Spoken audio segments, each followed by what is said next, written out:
entrepreneurship. Just before the break, I was asking my guest, is it enough just to have an idea to be a successful entrepreneur, or you need much, much more?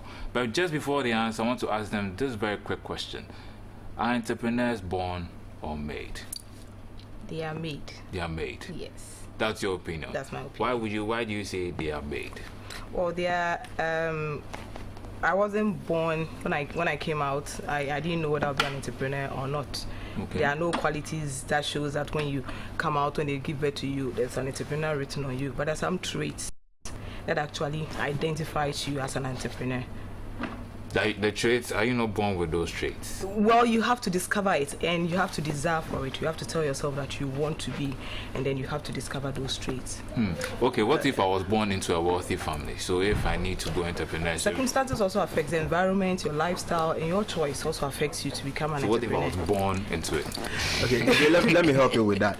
Okay. You see, the traits that she's talking about, let's say you are able to see things early, you are able to... your aggressiveness towards things are sharp, but if you don't attach knowledge to all these qualities, they just become like gold in the dust. Okay. You understand? So if you have gold, you have to take the gold through fire and all that before you can get the quality gold itself out. So we are born with the qualities here, but until it is shaped well for it to become profitable to you, it is just something dormant in you. Wow, so you are also of the opinion that it is. You are supposed to be. And that is where knowledge acquisition also comes in. Okay. Even though you have all those inbuilt qualities, you must desire to learn. You must desire to be an apprentice. You must desire to follow people, so that all those inbuilt qualities that you have would come out, boom, they will explode. Wow. That is when you identify something. I can also say that in a society, very little things are hardly to be identified. It takes people with inner qualities who can see beyond to identify them and turn them into a business venture.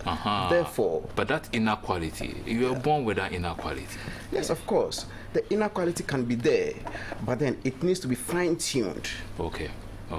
I won't go too much into that. One of my lecturers used to tell me, talent will only take you so far, but technique will take you everywhere. Yeah. What's the use of having the talent, but if you are not trained in it, it's like you have a beautiful voice, nobody trains you, and then it's like you want to be a professional singer. Yeah. It won't work. You go somewhere, but you won't go worldwide. So, ideas. You're all speaking about ideas in your definition of an entrepreneur. So is it okay just to have an idea and then be a successful entrepreneur, or you need much, much more than just the idea? No. Beyond the idea, you need education, you need resources, you need people to encourage you. So you realize that it goes beyond just having the idea. Okay. Anything you'd like to add to that? Earlier on I told you that if you have a quality in you and it's not developed, it's just become dormant. If you have an idea, okay, despite the fact that you have all these qualities and you still have an idea, for the idea to move from the 2 dimension to the 3 dimension, as in just a thought to something tangible, actionable. Yes, you need knowledge. Okay. Something acquired that will help put those qualities into use. So the idea now moves from your head to something really, something tangible that people can behold. That's a business venture. Okay, so you started your business venture. Yeah. You started there. What do you need to make it a success? I understand you need something like capital and that kind of stuff. Yeah, obviously. Can you tell us more? Yes, one thing about young entrepreneurs is that most people look at the finance first, but that is really the last bottom of the needs when it comes to entrepreneurship. Okay.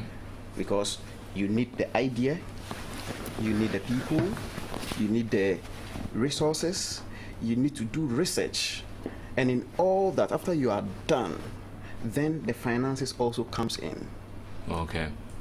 Marian, Yeah, the first thing is you need to be passionate about it, because if you are not passionate about it, it will not really move you to further develop you it. Need that so drive. you need to really, and then you need to have another eye that nobody has, and that makes you an entrepreneur.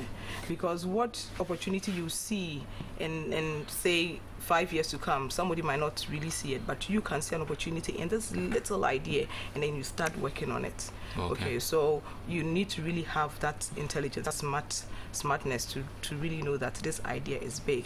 And so I know you guys have really big ideas. You were speaking about training earlier. I'll come back to that shortly. Okay. But you've had your idea, you started your business and all that. But there's this perception, and I don't know if it's the whole of Africa, but there's this perception in Ghana that when we do something of our own, we don't support it.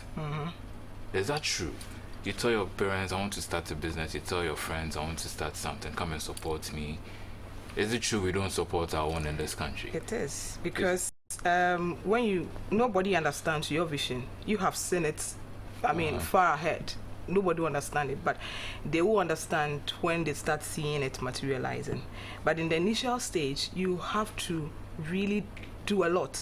You yourself, as you need to work on it properly and make sure that you get there before somebody will come on board. Fine, you get a few people hanging in there trying to support you, but it will not be like you've made it.